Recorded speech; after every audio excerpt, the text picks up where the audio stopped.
Nous connaissons depuis hier l'affiche de la finale tant attendue pour cette Coupe du Monde 2022. France-Argentine, un remake du 8e de finale d'il y a 4 ans quand les Bleus s'étaient imposés. Le match aura lieu dimanche à midi, heure guyanaise. Dernière chance pour vous qui nous écoutez, car dernier match du mondial, d'aller à Kourou si vous n'y êtes pas encore allé, dans la Green Fan Zone qui retransmet tous les matchs depuis le début de cette Coupe du Monde sur la pointe des roches. Mais pas de n'importe quelle manière, d'où le nom d'ailleurs, un Green Fan Zone, une fan zone éco-responsable. Pour en parler, et je le remercie d'avoir fait le trajet ce matin depuis Kourou pour être avec nous, François Douéré, bonjour. Bonjour. C'est vous qui êtes à l'origine de ce projet de Green Fan Zone qui est donc ouverte depuis le premier match. Le match d'ouverture, c'était le 20 novembre dernier. Racontez-nous déjà un petit peu comment s'est passé le match d'hier, quelle ambiance, est-ce qu'il y avait du monde pour ce France-Maroc, la demi-finale tant attendue? Ah oui, hier c'était le feu sur la pointe des roches de Kourou. On a eu plus de 400 personnes qui sont venues nous voir, qui sont venues maintenant. On a des fidèles supporters qui ont l'habitude de se rendre sous le chapiteau de cirque Pointe des Roches. Et hier, c'était le feu entre les supporters français et marocains. C'est vraiment, il y a eu une ambiance extraordinaire. Donc, on est vraiment hyper heureux d'avoir lancé ce projet qui a pris forme depuis plusieurs mois que nous travaillons dessus. Et c'est vrai que là, c'est un petit peu l'aboutissement de toutes ces semaines de travail, et on est très fiers parce que on sent qu'il y a une liesse extraordinaire autour de ce projet, et voilà, on est très contents. Ouais. Il y avait plus de monde que d'habitude hier pour la demi-finale. Oui, alors c'était encore plus de monde que la semaine d'avant. On avait un petit peu de doute vu que c'était en pleine semaine, mais en fait les gens ont vraiment répondu présent, toujours avec les familles en plus qui sont là, les enfants, des jeunes, des anciens, voilà, de toute culture, de tous horizons. C'est vraiment génial, ça brasse à fond, il y a vraiment une super ambiance. Ouais. Et il y a du monde malgré le décalage horaire, vu que les matchs ont lieu majoritairement dans l'après-midi, midi ou 16h. Malgré ça, il y a quand même des gens qui font le déplacement et qui viennent vous voir. Oui, c'est vrai que quels que soient les horaires, au final, on s'aperçoit que le foot en général et l'équipe de France en particulier, amène vraiment cette liesse populaire. Donc, on est content. Ouais. Et pour l'instant, là, depuis le début du mondial, c'est quoi le match du coup qui a rassemblé le plus de monde et le plus de supporters? Là, on peut dire que ce sont les deux derniers là. Et celui-ci a été top parce que c'est la dernière porte avant la finale. Et au final, c'est vrai que celui-ci, on a senti une liesse, et on a senti également les gens qui travaillaient aujourd'hui, mais qui n'avaient vraiment pas envie de rentrer, quoi, au final. L'envie de faire la fête. L'envie de faire la fête était présente. Ouais, et pour nous aussi, finalement. Ouais, c'est vrai qu'il y a eu beaucoup de scènes de joie hier suite à la victoire du coup de l'équipe de France. On le voit bien, les chiffres du match d'hier le montrent. Le boycott tant annoncé avant le début du mondial, il n'a pas trop pris. Hier, plus de 20 millions de téléspectateurs étaient devant leur télé. C'est la meilleure audience de l'année, toutes chaînes confondues, et c'est même le meilleur score pour une affiche de la Coupe du Monde depuis 2006. Si je vous parle de ça, c'est parce que un des objectifs de cette Green Fan Zone que vous avez lancé, c'était de trouver un équilibre finalement entre d'un côté l'envie de regarder les matchs malgré tout, mais de ne pas mettre de côté toutes les critiques qui ont été faites et qui sont encore faites sur l'organisation du mondial au Qatar. François Douéré. Oui, c'est vrai. Et hier d'ailleurs, on a eu beaucoup de discussions avec quelques supporters qui ne sont pas venus jusqu'à présent, c'est-à-dire qu'ils ont tenu entre guillemets en disant on va boycotter les affiches de la Coupe du Monde, et au final on s'aperçoit que le football, qu'est-ce qu'il y a de plus rassembleur au final que le football? C'est vrai que c'est quelque chose qui rassemble, c'est quelque chose qui procure de la joie, qui procure de la liesse, et aujourd'hui par les temps qui courent, avec les sorties de pandémie, enfin tout ce qu'on a vécu ces dernières années, on a besoin finalement de se rassembler, et le foot c'est un super médicament pour ça, quoi. Ça permet d'adoucir un petit peu les mœurs, et puis de se parler, de rire, d'avoir de la joie, voilà. Donc nous on est content d'avoir lancé ce projet, parce que même si on s'est posé la question au départ effectivement avec le Qatar, avec tout ce que cela procure, toutes les aberrations qu'on constatait, on se dit que finalement hier les organisateurs, on s'est rassemblés, on s'est dit mais c'est super ce qu'on a fait, parce que on a permis à des gens de se rassembler. Alors s'ils l'avaient pas fait à la Green Fan Zone, ils l'auraient fait ailleurs évidemment, mais on a quand même permis de se rassembler, aux gens de se rassembler et de sensibiliser à des choses qui nous tiennent à cœur, quoi, comme par exemple la préservation de l'environnement, la réinsertion des jeunes, enfin plein de domaines dans lesquels nous travaillons avec notre association. Et elle a quoi d'éco-responsable finalement cette Green Fan Zone? On en parle depuis tout à l'heure. Qu'est-ce que vous pourriez nous dire à ce propos?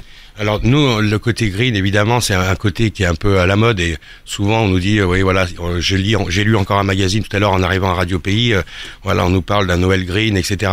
Nous, la Green Fan Zone, l'objectif principal, c'est de n'avoir aucun déchet. C'est-à-dire que lorsqu'on se balade notamment le long des routes guyanaises, que ce soit Kourou ou Cayenne, on s'aperçoit quand même qu'il y a que les routes sont pas forcément propres, il y a des canettes un petit peu de partout, il y a des déchets un petit peu de partout.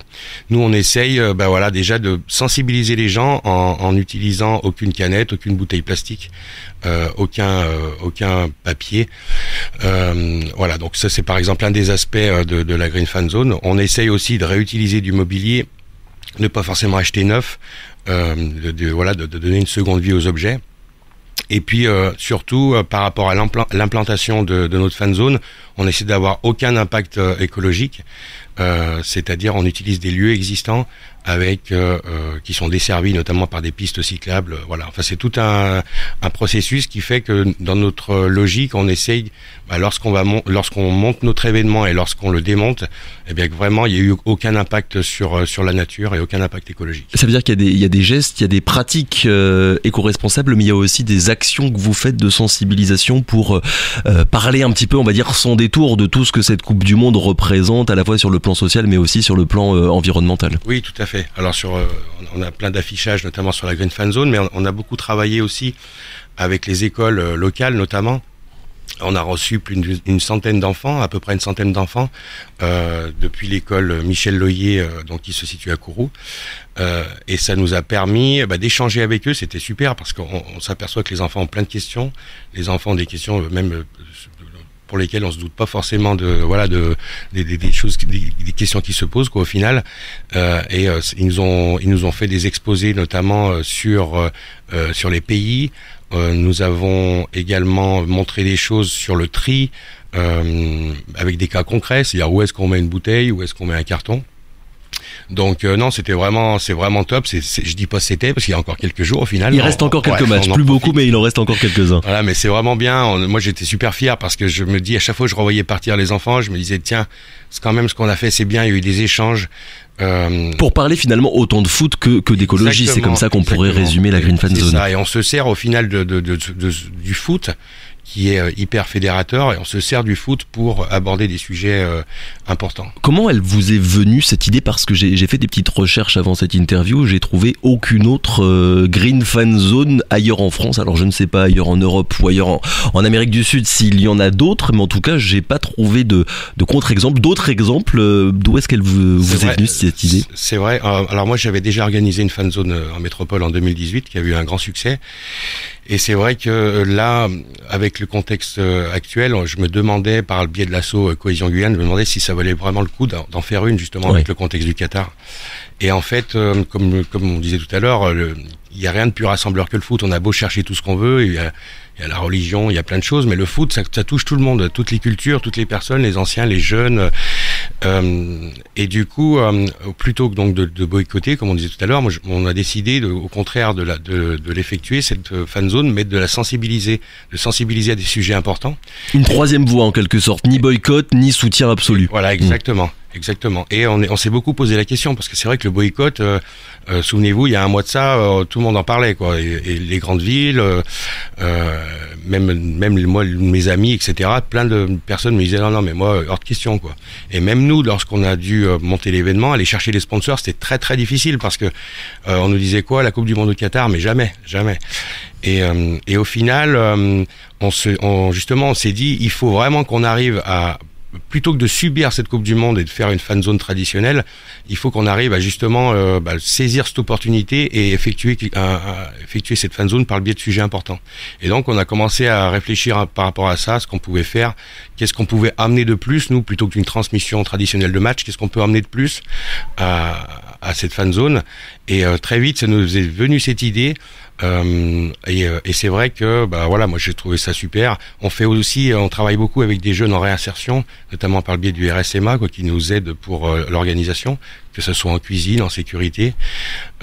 Et du coup, voilà, c'était finalement le projet, il s'est mis en place et on s'est aperçu qu'il était hyper logique et que moi je me disais même, il faut que tout le monde fasse ça, quoi. Il faut que tout le monde saisisse cette opportunité et fasse des fan zones et des fan zones avec des sujets importants. Vu que vous parlez des sponsors, comment est-ce que vous êtes financé? Parce que grand écran, chapiteau, tout le matériel, enfin ça coûte cher, c'est des investissements qui sont quand même assez importants. Oui, c'est sûr, on a eu beaucoup d'investissements et on remercie, on a eu pas mal de sponsors locaux notamment qui nous ont aidés. On a eu aussi remercier Radio Pays parce que c'est vrai que vous nous avez donné aussi une certaine notoriété et ça c'est important parce que voilà, il y a plein de projets qui naissent de toutes parts par le biais des assos. Et pour trouver notamment des financements, c'est vrai que c'était pas simple. Mais à force de travail, on a dans notre asso plein de gens de talent qui ont des grandes connaissances, qui ont du réseau, et grâce à ce travail-là, on a pu quand même rassembler une bonne partie de la somme pour l'organisation. Et puis on a eu également la ville de Kourou, même si c'était pas une aide financière, la ville de Kourou nous a permis de nous mettre à disposition certaines infrastructures pour qu'on puisse organiser ça. Donc en fait tout le monde a joué le jeu. On avait rencontré Monsieur Ringuel, le maire de Kourou, pour lui exposer notre projet également, pour lui expliquer qu'il y a déjà une fan zone à Kourou, par exemple la fan zone qui est organisée justement par la mairie. On voulait lui expliquer surtout qu'on n'était pas en concurrence, qu'il y avait vraiment de la place pour tout le monde.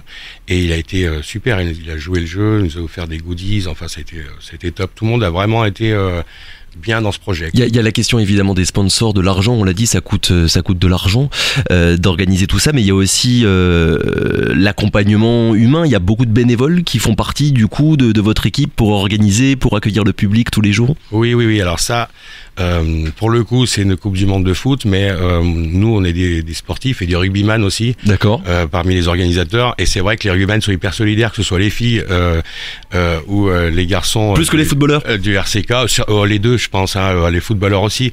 Mais c'est vrai que dans la plupart des cas, lorsqu'il y a un collègue de l'équipe de rugby qui lance quelque chose, généralement, il a un gros soutien. Mais c'est valable également dans tous les sports co, le hand, le basket et le football. Mais du coup, on a vraiment un soutien hyper important de nos bénévoles. On a toujours, moi je sais qu'à chaque fois qu'on organise le planning de la semaine, j'ai des appels sur les groupes pour dire je suis dispo, je peux t'aider, etc. Donc je profite aussi aujourd'hui du micro pour remercier vraiment les bénévoles de toute l'asso de Cohésion Guyane, parce que c'est vrai qu'ils font un boulot extraordinaire et sans eux, on ne pourrait vraiment pas lancer l'événement, c'est certain. Oui, parce que ce qu'il faut dire, c'est qu'évidemment, il y a les matchs de foot qui sont retransmis, mais il y a aussi des animations musicales, des cours de danse, des repas, des animations avec les scolaires. Il y a beaucoup de choses autour des matchs plus quotidiennement, parce que là, ça y est, il y en a de moins en moins, mais en tout cas, quasiment tous les jours depuis près d'un mois maintenant. C'est ça, on a essayé de faire travailler, c'est pour ça qu'on s'appelle aussi Cohésion Guyane, l'association, c'est qu'on essaie de faire travailler vraiment des assos locales et puis de leur mettre aussi à disposition, justement, on a monté ce grand chapiteau de cirque qui est un endroit vraiment atypique, du coup, Pointe des Roches. Vous pouvez pas le louper si vous vous rendez à la Pointe des Roches à Kourou, parce que c'est vraiment quelque chose qui tape à l'œil. Et on a essayé de solliciter le maximum d'associations pour leur dire, voilà, on a un endroit qui est à votre disposition, utilisez-le, c'est gratuit, faites des manifestations, voilà, nous-mêmes on peut vous aider à le faire, quoi. Et c'est vrai qu'on aurait aimé faire encore plus. Parce que voilà, ça a duré un mois, mais on a déjà fait pas mal de choses, c'est vrai, entre les enfants, les associations de danse, des animations, voilà, autour de dessins, de jeux, etc.